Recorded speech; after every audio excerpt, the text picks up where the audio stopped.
And it's good for us to know what we're saying when we say something. Like when you tell someone to go to hell, are you telling them to go to the grave? Are you telling them to go to the lake of fire? You tell them to go to Hades? What do you say when you tell them to go to hell? And some folks don't know. Like you say, I love you. What do you say when you say I love you based on the biblical definition of what love is? The one word love is translated in other words. It can also be translated the word eros, which means I sexually love you. Or it could be translated filio, I have a brotherly love for you. All right. Or it could be translated as agape, which means I don't care what you've done. If you come to me, I still love you. Reason for love. So it's good when you're saying something that you fully understand what it is that you're saying. And so this year we've been wishing you have a blessed new year. Have a great new year. Have a wonderful new year. And oftentimes when people say that one of the places they go to, especially in the church, they go to Jeremiah 29:11. For I know the thoughts that I have think towards you, said the Lord. Thoughts of peace and not of evil, to give you an expected end. The folks say God wants something good to happen to you on this year. And oftentimes when I'm talking to people, I'm telling you, be blessed this year. Have a wonderful year this year. God bless you. God give you what your heart's desire is. And we say those things without fully understanding sometimes what we are saying. First of all, I'll say this right here, that every person is born, you have purpose, you have destiny in your life. This is what happens at times, though. Sometimes purpose and destiny get crossed up with our own ambitions rather than the ambitions that God has for that child. Mm-hmm. Now, in the book of Jeremiah, the same person who wrote it 29, you go to Jeremiah 1, and God was talking to Jeremiah. Then the word of the Lord came to me saying, before I formed thee in the belly, I knew thee. And before thou camest forth out of the womb, I sanctified thee, and I ordained thee a prophet unto the nations. Then said I, Lord God, behold, I cannot speak, for I am a child.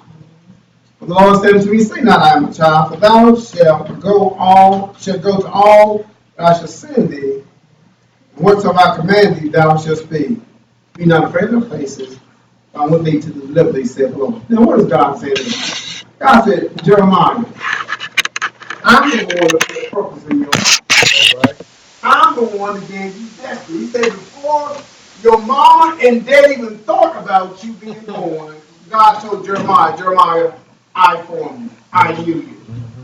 But then Proverbs 20:26 says this, train up a child the way he should go, and when he is old, and depart from it.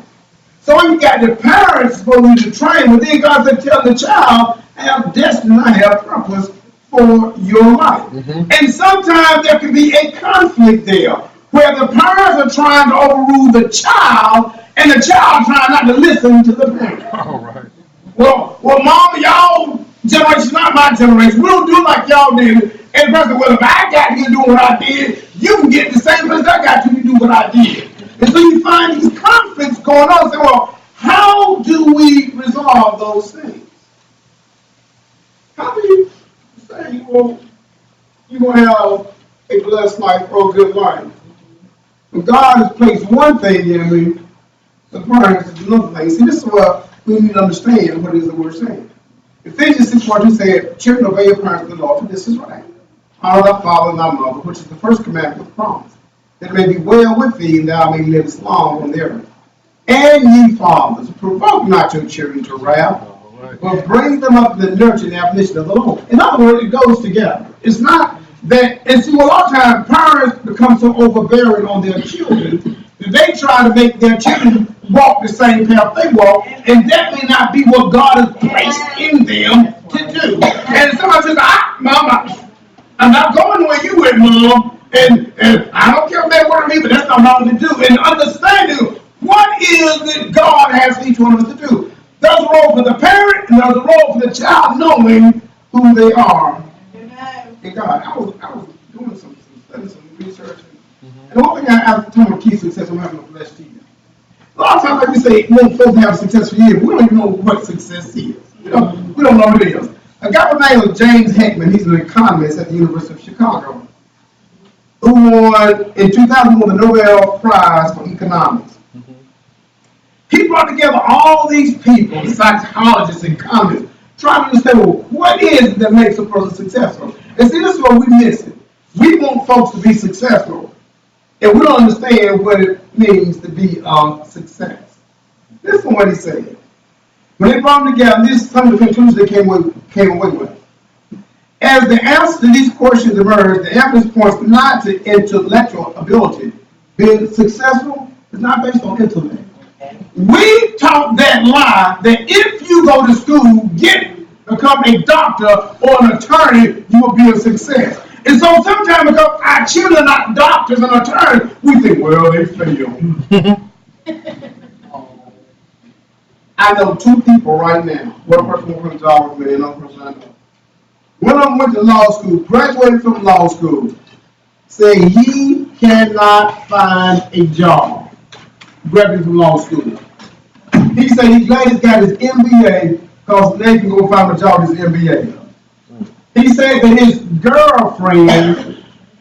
boyfriend, finished med school. So they've been traveling all over. So his sister boyfriend. Thank you for the correction. His sister's boyfriend been going all over the country trying to find a job, finished med school, but cannot get that residency which is needed for you to become a doctor. You know another person, the very same thing. He said one residency, in order to become a doctor, there are over 200 applications. Folks, I'm going to tell you this. And the guy told me who finished law school.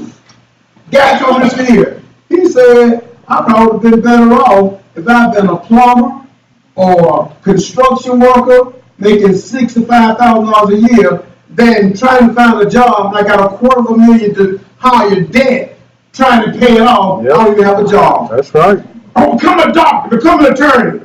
Now somebody started telling that thing because my folks tell you now, oh, that's their first thing, become a doctor, become an attorney. Without realizing, you got to know what's on the other end of becoming a doctor, becoming an attorney. $250,000 in debt, if not higher, and still no job. Amen. If you look at one another, and the payoff, they say, when you start paying the loans back you gotten to go to school, about 18 years before you can get a payoff. I know my brother told me he bought a trailer.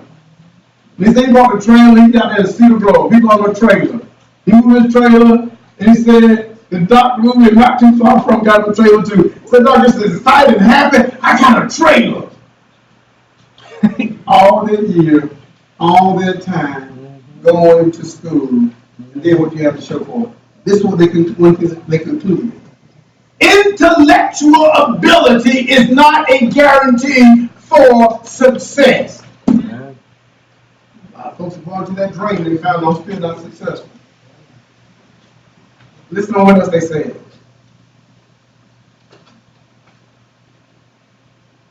What they found out that the non-cognitive skills are what truly makes you a success. You know what I mean by that? Your personality traits. Appear to impact life success more than people assume. Yes.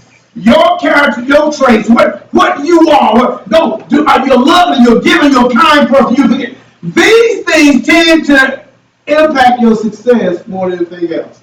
Let me throw this in. They say 10 presidents of the United States of America never went to college. Oh, you need to go to college. You're a president. You don't. 10 of them didn't. And check this out. One of the most famous ones didn't. I know some of you thinking Obama. Abraham Lincoln never went to college. those traits, those attributes to study and to work hard, and that's what made him a success, whereby he became a president of this country. Amen.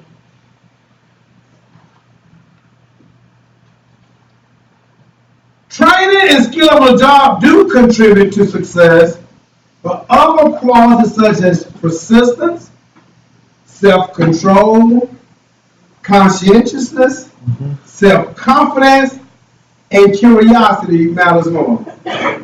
Some of the richest people in the world are in college. Do I tell you one? Gates. Bill Gates, Bill Gates. Microsoft founder, never graduated from college. Never. Apple founder, Jobs, never graduated college. Michael Dell Computer, started his business while he was in college. What I'm trying to tell you, we're looking to things without forgetting the most important things to make us successful. So we're just going to have a blessed year without realizing, wait a minute, and a lot of folks think, well, I don't have a degree. Well, and you sell yourself short without realizing if I have the traits and the characteristics, it doesn't matter. Hey, you can be a president. Hey, we know 10 of them that were presidents that didn't have a degree. Oh, you can be a multi-billionaire on your own company. I just named some that didn't have it. If you got the right traits and the right qualities, those are the things that's needed for you to be a success. Like knowledge, these personality traits, this is what they said from this conference. Like knowledge, these personality traits can be developed. But unlike knowledge that is taught in class or book, they come from life experience. Now, those bad things you suffered in life, this is what we're going to get to. Those bad things you suffered in life came for a reason. Problems in developing these traits occur when individuals are overprotected and rarely face real challenges. Perfect. I don't want you to fall. I remember my son, he was a little baby, he started walking like 7 months old. Oh, yeah. And one time he was coming to me and he failed. That boy that walked me, he was over a year old. Because she was not going to let her baby fall anymore. His mother was not going to let him fall anymore. And so that boy that started walking like 7, 8 months, he was walking. He fell at one time. And that was it. Boy, you're not going to fall anymore. And she was picking him up and carrying him around. He was like over a year old when he started walking. And he was walking before then. Sometimes you become so overprotective of your child that child can't develop and can't grow. That's right. I'm a success. Have a blessed new year. Abuse or experience of multiple crises that occur one after the other without time for recovery are two examples of overwhelming adversity. Now, sometimes, yeah, the parents play the role. If that child went through a bad experience, and then there's another factor coming right after that, that's difficult sometimes to overcome. And so you got to be willing to put those little breaks in between. Okay, now you just went to school yesterday, you got to fight in school. Well, go back and he gave you a black, you go back the next day give him a black eye. Nah, their child changed to recover that black eye they got. Give them some shades to wear to school so they don't go back there in the conflict. They keep fighting every day to go to school, they're not going to finish school. So you got to give them little breaks in between so they can start internalize and say, all right now, why did I get that black eye? Was because that person bigger than I was? Or because I did not put the right guard on me through that left hook? Whatever it is. Understand that, in either situation, it can be overbearing or overwhelming. They conclude by saying this: we must allow those we love a degree of failure so they can learn to overcome life's challenges. Amen. Even those who have experienced overwhelming adversity must come to trust themselves in their ability to succeed when faced with setbacks. And some of us, we never learn that because we're constantly, I want my child to fall anymore. Instead of living, okay, you can fall. We're going to make sure you're in an environment that if you do fall, you won't break your leg or break your arm. But once you're in an environment when you do fall, you can get back up from, you can recover from it. Amen. Have a blessed year. Here in the book of Jeremiah, I think it shows it very plainly and clearly. And Jeremiah, the verse that people all the time use in Jeremiah 29:11, that God knows the thoughts that He has for you, thoughts of peace and not of evil, to give you an expected end. Mm-hmm. Now, guess when Jeremiah was writing this to them? If you go back, you read in that first verse of Jeremiah, Jeremiah is writing to those that are in captivity. That's right. Israel is not in a good place. They're not in a happy place. And God said, wait a minute, you telling me, wait a minute, you know the thought, and that's what we use it. Oh, God gonna bless you this year. Catch this, what I'm trying to tell you. Those problems that you are having, God intended for those problems to come in your life. Wait a minute, you tell me that being laid off my job, you mean to tell me getting put set on my house, you mean to tell me that guy cussed me out, that lady cussed me out, you mean to tell me those that brushes in my life, my car being repossessed, those things are for my good. God intended that for me. If you read the word of God, you know that's what's good for you. This is what God told them. God said, for I know the thoughts that I have towards you. Now this is when they were in captivity. This is when they were going through. God said, I got good thoughts for you. But you don't know what I'm going through. God doesn't know what you're going through. But God, you don't know what I'm experiencing.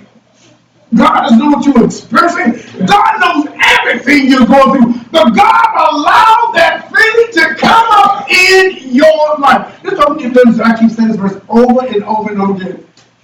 Count it all joy when you fall into doubt and temptation. For the trial of your faith worketh patience. I said count it joy. And the Bible says all things work together for the good to those that love the Lord, that are called according to His purpose. But you don't know. God knows everything. God would not have put it in this Bible if He didn't mean it. Have a blessed year. Here Jeremiah is writing this. They're in captivity. They're going through. And the reason, you might say, well, why is it that God will allow these things to go for him? You know, I was thinking earlier about children and birds and maybe conflict. The goal of the parents should be the goal of the children as well. Both goals should be to push you to Christ. I don't care what mama or dad is doing. Go get your education, baby. Go to this. You talking about success? If mama or dad is not pushing you towards Christ, they're dooming you to failure. If mama or dad is not pushing you to Christ, they're dooming you to failure. Parents, your children. Mom, I'm ready to stack it on. I'm ready to do my own thing now, Mom. If their own thing not push them towards Christ, they're setting themselves up for failure. Oh, I don't put no folks who are well doing well off and they don't know Christ, don't know the Lord. I tell you what, you talk to them. I've talked to millionaires. I've talked to them. I've talked to folks successful, doctors, PhDs. I've talked to them. You talk to them one-on-one. You find out they're just as unhappy. And one guy, this guy you talking about, he was a broker. Or was formerly Merrill Lynch. And I was trying to share the gospel with him. He said, Pastor, I wish I had what you had. He said, I tried making all the money I could make. Tried running all the women I could run. He was trying to hit on intellectuals, trying to be as smart as I could be. He said, none of those things brought me into contentment and happiness. He said, I wish I could have what you have. And I said, you can have it. He said, no, you don't understand what I've been through. You don't understand what I've done. You don't understand. And the thing I'm trying to tell you, I don't care what you've been through. I don't care what you have done. We serve a God that forgives, and a God that heals, and a God that saves. And God said, I'm not looking at your past, I'm looking at your present and where you're going to. We get caught up in our past. We get caught up in what we are now. We never see what God wants to take us. And where we are now, some of the stuff we're in now, you know why we're in that stuff? Because God said, as he told Jeremiah, I chose you from the womb. I have purpose for your life. And God said, the only way you're going to get the praise out of my life, the only way you're going to praise me. I know when I go to jail, when I go to lock up there, some of the most beautiful praises, maybe they be singing songs to the Lord, they be rejoicing in God and making wonderful testimony. I said, why can't you do this when you're on the outside? Some of the only way we can praise God is when we're in the Bible. Some of the only time we will praise God is when we're in the Bible. But I tell you what, as long as you praise me, I don't care. Because see, I know one other instance too, a guy, and he said, because I didn't serve God when I was doing the right thing, because he was a Sunday school teacher. He said, and he started drinking, became a drunkard. He said, I could serve God when I was healthy in my body. He said, so I'm not going to serve him now. But I'm trying to confess, wait a minute, God, what you did in the past is gone. Let it go. God forgives. The Bible said that we will confess our sins. Our faults. He's faithful and just to forgive us and to cleanse us from all unrighteousness. Let it go. He couldn't let it go. The guy ended up dying from head. So if he drunk one more time, he would die.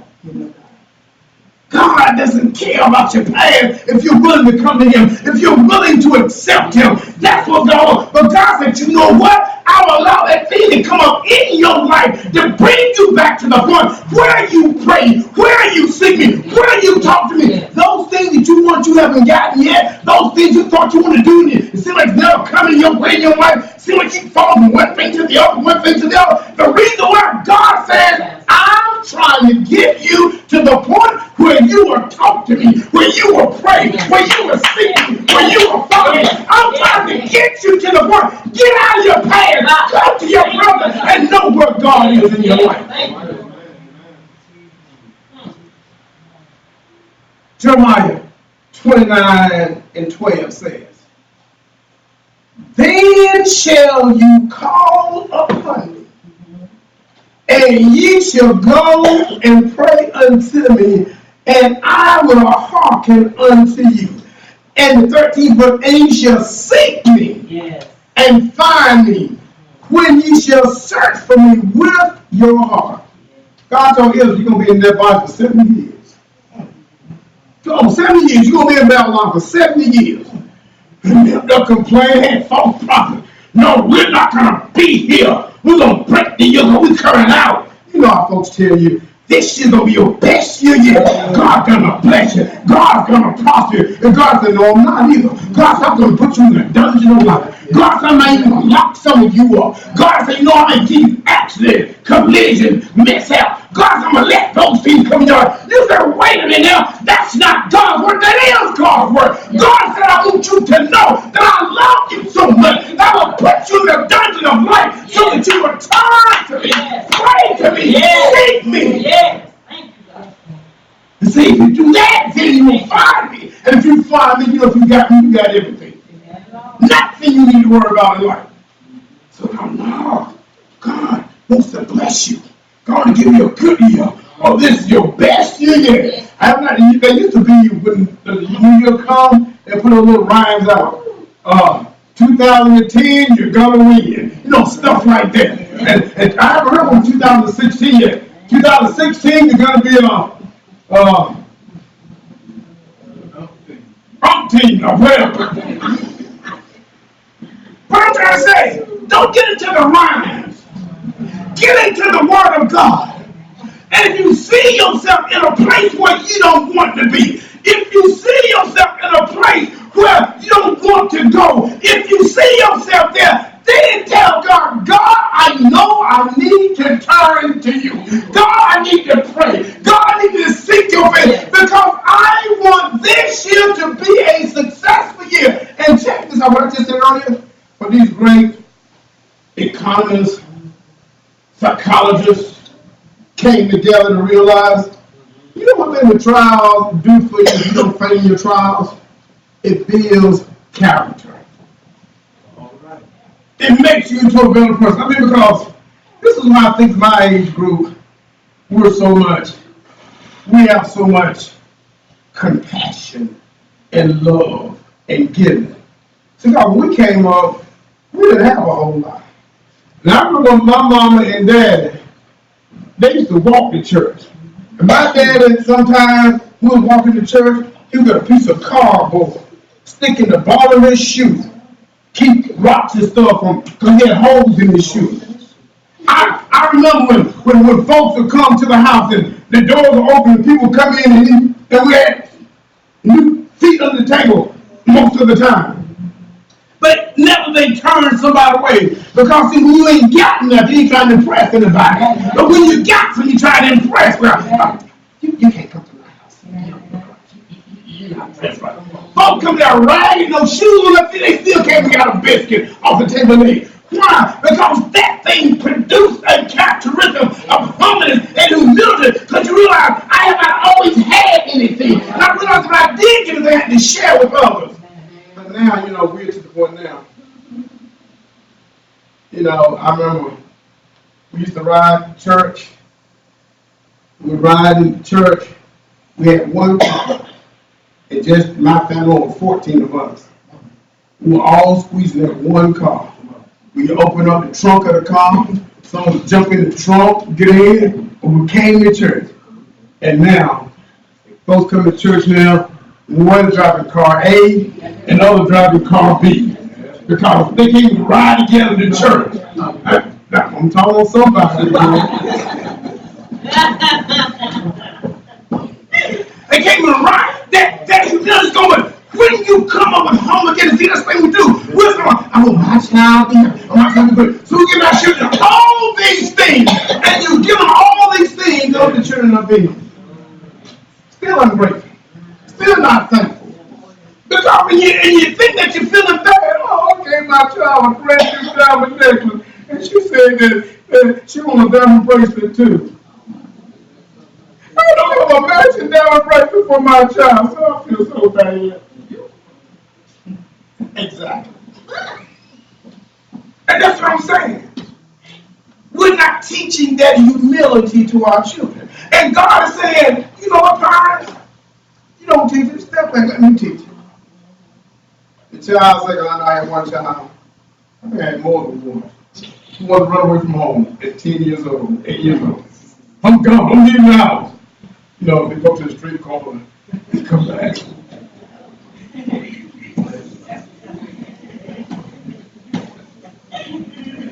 God said, parents, step back, let me teach them. That's what God does. God tries to teach them, and we're trying to prevent the teaching that God is trying to kill. And God said, let me show them life is harder than what they think it is. Well, they got my new pair of stickers, then you get my new thing here, and mom just don't love me anymore. I got 10 stickers, but I don't have a blue one. All she got the red, brown, and gray, but I didn't get a blue one. So mom don't love me anymore. I'm going to leave this out. You know what they say there? Oh, all right, bye. Bye. Because God said, I can teach them much better than you can. And what we're trying to get in the place of doing God's teaching. Because how many of you realize that you left mom's house? It wasn't the same. How many realize once you got there on your own, it wasn't the same? I heard one person say, when he turned 18 is hard. 18 is hard. I thought 18 gonna be a bad road. I thought things just come my way.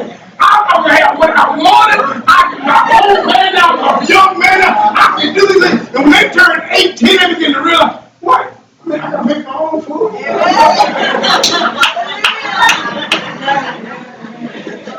It was an eye-opening experience. And that's what I'm saying. God said, I will teach.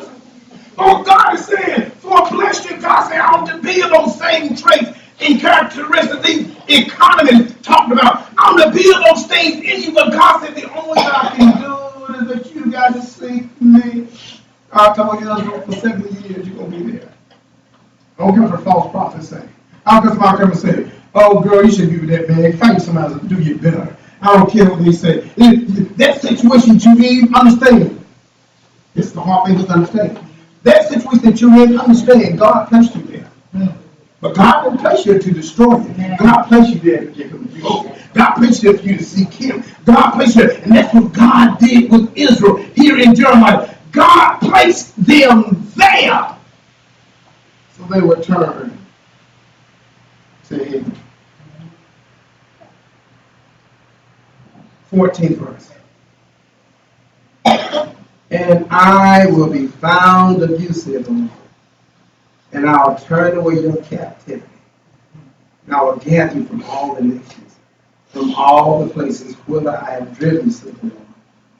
And I will bring you again into the place where I called you to be careful and captive. God said, I'll take you back to where you were in the first place. God said, I want to bring you back there. You know, when these things come in your life, why these bad things happen to you? Anytime something bad happens in your life, or just hold in your life, what things you be asking yourself, God, am I seeking you? Or am I talking to you? Lord, am I where you want me to be? Proverbs 23:18 says this, for surely there is an end, and thine expectation shall not be cut off. God said, when I bring back to that place, that thing, those expectancies that you had, those things you wanted, God said, it should not be cut off. The reason why a lot of us don't get those things that we dreamed about as low, those things we deserve, we don't get it, because we never turn back to God to seek Him. And God said, you come, God said, you come back to me. To those expectations will not be cut off. Amen. Psalm 6:25 says, my soul, wait thou only upon God, for my expectation is from Him. Have a blessed day. Amen. Because I know this right here. Get off track. Do things your own way. Do what you think is right, rather than what God for is saying is right. You know what's going to happen? He's going to put you in a place. You're going to have to. Now, think about the sad thing about it. I've known people with cancer that are living a bad life. And instead of them realize where they're trying to live, they're turning away from it. Don't let God place these things in your life. You know, you avoid these things. Don't let God place these things in your life. You still think, oh, I can overcome this. God is trying to give you an opportunity to turn that. I'm going to tell you, you turn to the Lord, this will be a blessing.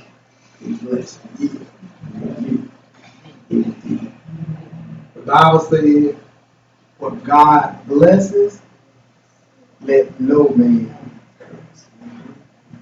God has blessed you, and that's how God blesses you. Chapter 22. So yeah, but God, because He loves you so much, He said, chastise the one that He loves. God might have trials, tribulations, disappointment. All to the earth, bring you back to Him. Because God knows what He has for you. It's much better you have to give for yourself. Have a blessed day.